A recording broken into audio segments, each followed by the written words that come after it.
Hi beautiful souls, I am going to take us through some inversions today. Inversions are basically anything when the legs are above the heart, so they're really beautiful to do on a daily basis. They really help with any sort of upper body strength, help with flexibility. There's a lot of trust issues when we do the stronger inversions because we are obviously quite a little bit afraid to fall, so there's a lot that you can build with and really strengthen practice through doing inversions regularly.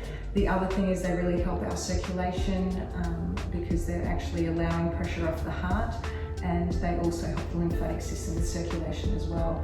On top of that, they actually really calm as well, because when we're in this sort of inverted state, the nervous system can slow down a lot quicker too. So there's a lot of amazing benefits, and I'm going to run through a whole range of different types of inversions that you can do for any level of experience or flexibility or anything like that. So please don't think you can't do inversions.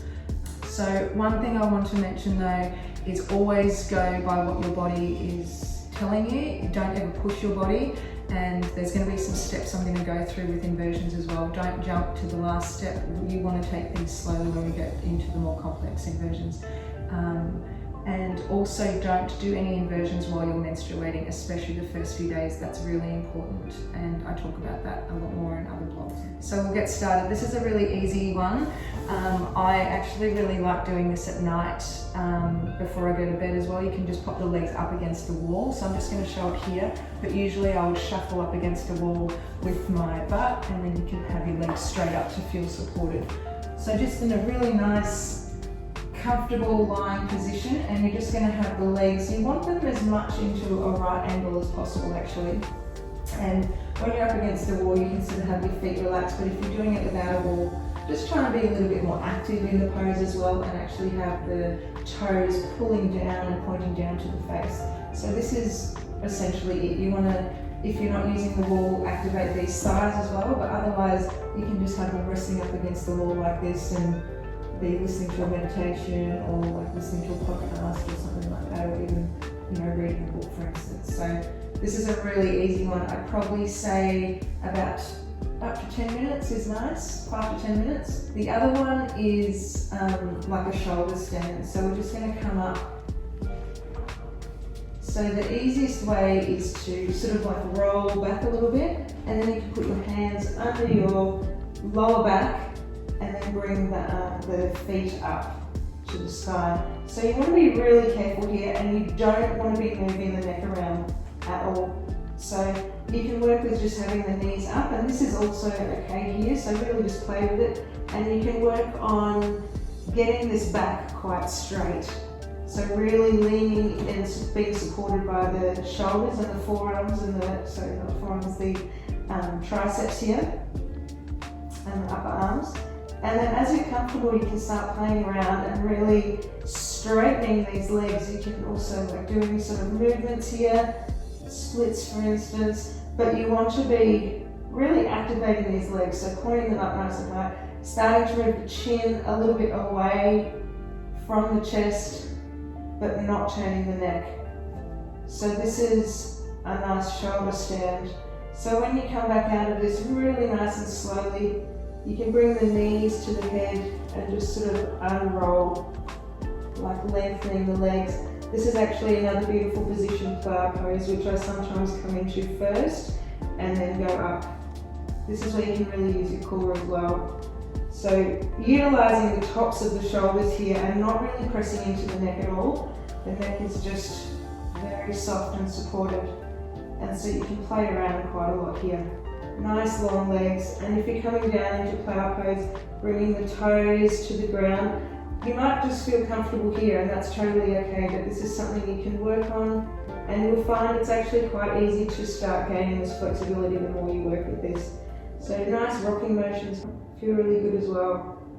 And then there's also another pose from here, deaf man's pose, which is opening the knees and bringing them alongside the ears. So in this case, you want your spine to be nice and open, and here you can start moving the arms as well.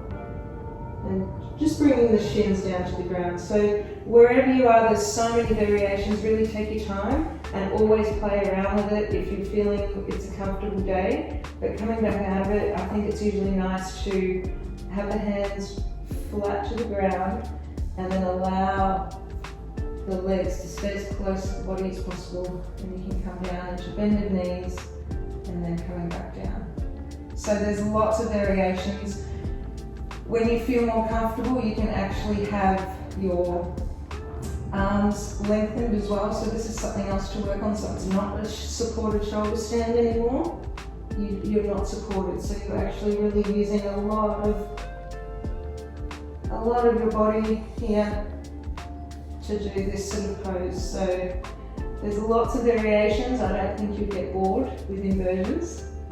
So that's some of the easier ones that you can work with. A lot of you have asked for this pose. It's quite a nice one to really work on. So there's a number of stages here, so we'll go through them a little bit slower. And I did say, please don't jump with these steps. Use each step really slowly for a few days, even if it takes a few weeks, whatever it takes. Move really slowly, don't jump the gun here, because if you fall, and there's a good chance you will be really hesitant to try and continue with this pose, because as adults we obviously have a lot further to fall. So be really gentle with yourself and take your time. It's a really fun pose to work on, and it can really help build the upper body as well, including all the other benefits I mentioned. So the key here is that you want a really strong foundation. So we want to make a nice triangle out of our forearms. So you can interlace your fingers, and we sort of want to make almost like a cup shape here to cradle the head. We're going to put this part of the head on the mat. So not the very crown, not the front of the head, it's sort of like in between. There's not going to be too much pressure on the head on the mat, otherwise we start jamming into our neck. So you really want the arms to be doing the majority of the work here, and the head is just resting.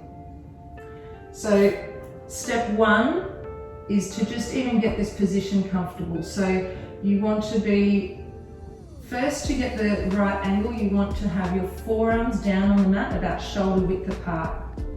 So we've got that. Then we're going to bring the hands together and clasp them. So this is going to give us pretty much the right openness of the elbows and forearms to get this really nice strong foundation. So coming to the knees, we're just going to bring the head to the ground here. So just getting comfortable with this. So cradling the skull in the hands and having the arms as wide apart as I just said. So this is pretty much the very, very beginning that you need to do here. So then you're just going to lift up onto the toes. So you're already going to feel the sensation of pushing into your head too much, like much more than you actually need to. So you're going to use your awareness to put the pressure into your elbows and take it off your head while you're playing around on your toes here. So while you're here, you can gently move onto your toes, just get the feeling of what this sensation is actually like. So you want to be nice and strong in these elbows, and you'll feel the more you push down into the mat, the more you'll actually activate your forearms and your shoulders here. So that is step number one. If that takes a long time, brilliant. Just go really slow, like I said. That's really important, just to get the feeling. We want to create like this muscle memory, so our physical body knows what to do and can start preparing. And also we want this other form of memory, so we can trust, and our body can trust to do this pose, and we feel really comfortable in it, because that's when we can get a lot of the other non-physical benefits from it, when the physical body is ready to move into this pose. So that's step number one. Step number two, we're going to do the same thing. So you're feeling nice and comfortable, pressure's all in the elbows here. You're going to walk your feet up higher, closer to the arms. So you're going to feel that there's a lot more pressure in your arms here. And you're just going to bend the knees here. So you're bending them and getting them to the belly and the chest. And you can start just coming up on the tippy toes here. So you feel this is a pretty weird sensation already, but you can just sort of lift one foot off at a time. One foot off. Even bounce a little bit. And coming out of it always nice and slow, rolling up again. And again, in this pose, do not turn your neck at all. It's very important to keep the neck really stable. Step 3, we're going to do something similar obviously, but we're just going to start bringing up the knees and starting to bounce them off the ground. So the knees are actually starting to tuck up. So as we're doing this, we really want to start aligning the hips and the torso sort of above the elbows. So we're starting to bring the tailbone up. So then when we're ready to lift up the legs, all we need to do is extend the legs. We've got this whole alignment. And when we do it like that, it means that we're not going to feel wobbly or move backwards and forwards. We're going to have this nice, elongated, straight spine, and then the legs can just shoot up. So this is really important. And until you get step 3 right, please don't even attempt to kick up the legs because you will flip forward, or you can really hurt your back doing jumping steps in this particular pose, because the spine is just not prepared if you don't feel comfortable. And part of what's really great about these inversions, and particularly this pose, is we're using a lot of our core to keep the stability. So please be gentle and go slow. So step number 3, so same, so you're always starting the same way. So step 1, cradling the head, getting really comfortable, coming up to the toes. Step 2, walking the toes in, bringing the knees closer to the chest. Step 3 is just this, bringing up the knees. So here you're just going to play around a little bit too, just feeling the sensation, activating all parts of the core and the lower back here, and really pushing into these elbows and forearms. And here you're just going to play around a little bit. So we want to feel comfortable. Just take it nice and slow. Feel comfortable to bring the knees up. So we want to be stacking the spine here. So knees over hips, over shoulders, overhead. And then coming back down nice and slow.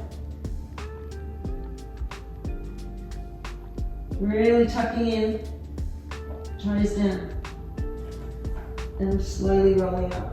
So this is a workout in itself, just practicing this. So whenever we come out again, be nice and slow. You can take a moment and have a few breaths, close down the eyes. Give your body this opportunity, because our blood pressure is really changing when we're doing these inversions as well, and you can be a little bit dizzy. So just take your time and take a few moments.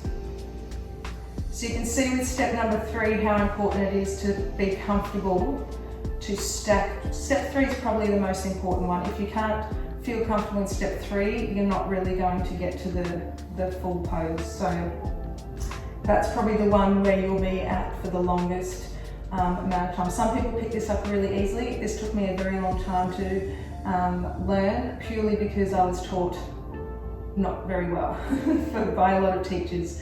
So hence why I love teaching it now, because I think there's a really safe and easy way to do it. So we're going to go into the final step now, which is actually quite simple if you can do step 3 like I mentioned. So again, arms shoulder width apart, forearms, bringing the hands together, clasping together, cradling the head, only coming up onto the toes once you feel comfortable with your head and arms. Walking in, knees tucking, pushing into the elbows, knees up. And step 4 is straightening the legs. So you almost want to imagine that there is a string or someone pulling your feet up and elongating your spine as you're pushing into your elbows.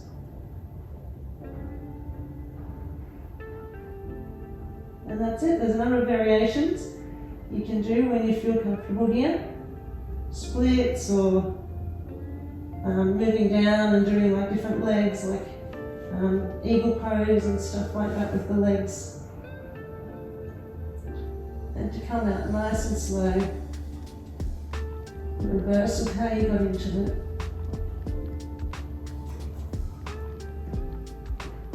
And taking a moment.